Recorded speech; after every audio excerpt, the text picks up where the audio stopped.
이변의 이다 이동현 변호사입니다.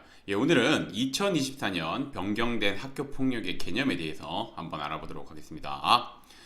제가 이제 오늘의 주제를 선택하게 된 이유는 이 2024년도에 좀 변경된 내용들이 많습니다. 즉 학교 폭력 예방법에서 변경된 내용들이 많은데 그건 이제 차차 제가 이제 올려드릴 건데 우선 학교 폭력의 개념부터 좀 변동이 됐습니다. 그래서 그거에 대해서 좀 설명을 드리겠습니다.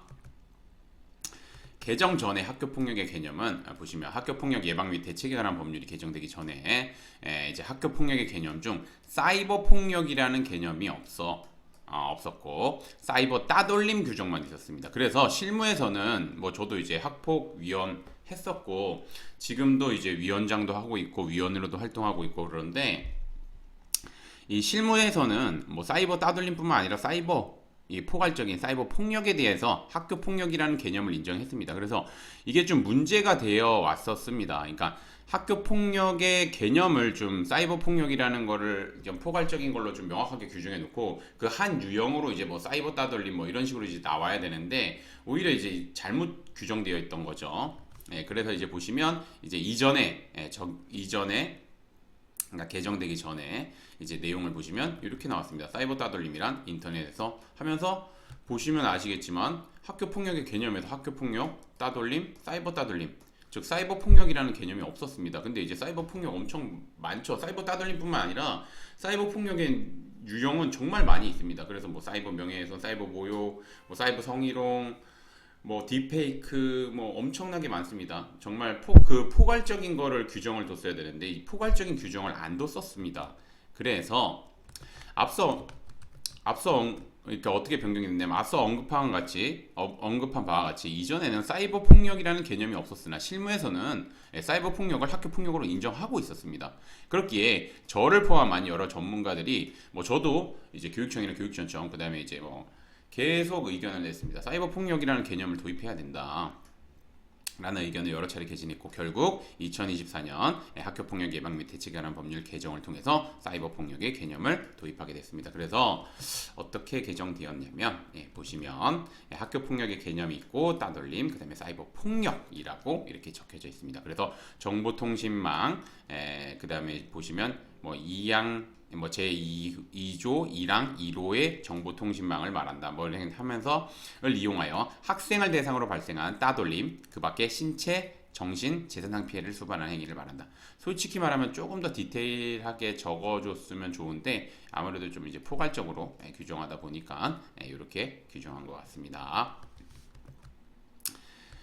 그래서 뭐 제가 뭐 마지막으로 좀 말씀드리면 학교 폭력은 좀 초기 대응이 무엇보다 중요합니다. 그리고 이제 학교 폭력의 개념을 정확하게 알고 있는 변호사님 그리고 이제 학교 폭력의 방향 정확하게 설정을 해야 됩니다. 그러니까 학교 폭력이 만약에 문제가 되면 학교 폭력을 만약에 혐의를 부인할지 혐의를 인정할지 뭐 상대편이랑 원만하게 해결을 할지 아니면 이거 끝까지 다투볼지 이런 거를 좀 정확하게 정해야 됩니다. 이게 단순히 감정적으로 생각하시면 안 되고 특히 이제 학부모님들 같은 경우는 감정적으로 대응하시는 경우가 많은데 그렇기 때문에 이제 변호사님 도움 받아서 좀 제3자 입장에서 이 사안을 객관적으로 좀 바라볼 필요가 있고 법률적 조언을 받을 필요가 있습니다. 최근 법률 개정을 통해 위에서 본 바와 같이 학교 폭력의 개념이 변한 것뿐만 아니라 뭐 학교 폭력 전담 조사관 제도 등 다양한 제도가 신설되었으므로 초기 대응 더욱 중요해졌습니다. 그래서 이제 뭐 대략적으로 아실 수도 있겠지만 이제 1차 조사 같은 경우는 이제 간략하게 학교에서 뭐 학폭 담당 선생님이 실시하고 그 다음에 이제 학교 폭력 전담 조사관 제도라고 해가지고 이제 조사관이 말 그대로 학교에 나와가지고 관련 학생들에 대해서 이제 사안과 관련해서 뭐 사실관계 위주로 조사를 하게 됩니다. 그래서 이제 뭐 그렇게 조사를 받거나 이럴 때 아무래도 이제 변호사의 도움이 좀 많이 필요해졌다고 생각합니다. 그래서 뭐 변호사님의 도움을 받아서 진행하는 게 바람직하고 그리고 제가 아까 앞서 말씀드린 바와 같이 부모님들 같은 경우는 이 사안을 그냥 감정적으로 생각하지 객관적으로 생각하지 않는 경우가 많습니다. 그래서 뭐 저 같은 경우도 이제 제 클라이언트 분이 이제 감정적으로 와서 이제 이렇게 감정적인 대응을 하고 싶다 이렇게 말씀드렸는데 제가 딱 말씀드렸습니다. 자녀를 위해서 그거는 안 됩니다. 그래서 이 사안은 이렇게 정리해야 됩니다. 라고 말씀을 드렸고 실제 그렇게 정리를 했고 그 부모님께서도 굉장히 만족해 하셨습니다. 왜냐면 그 사안이 좀 뭐 이렇게 좀 중한 사안이었고 뭐 양쪽이 문제될 수 있는 사안이긴 했었는데 이제 아무래도 한쪽이 더 그러니까 이제 클라이언트 분 쪽이 더 많은 그리고 원인을 제공하고 더 많은 피해를 입히게 했기 때문에 그거에 대해서는 좀 이성적으로 판단해서 대응하자고 말씀을 드렸고 그래서 이제 원하는 결과 다 받았습니다. 그래서 뭐 그런 게 굉장히 중요하기 때문에 아무래도 이제 변호사님 도움 받는 게 좋다고 말씀을 드리는 부분입니다.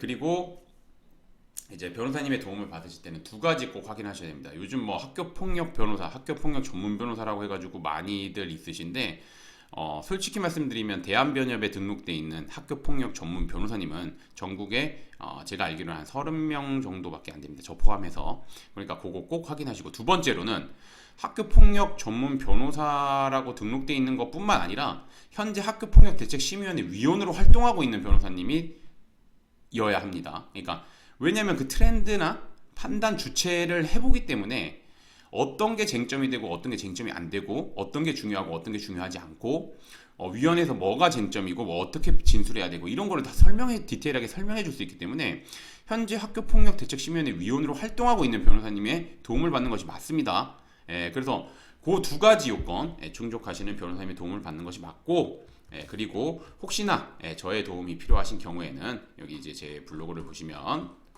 여기 상담 예약 여기 있으니까 여기서 상담을 신청해 주시면 됩니다. 오늘의 주제는 여기까지 마치겠고 저는 이변은 이따의 이동현 변호사였습니다. 감사합니다.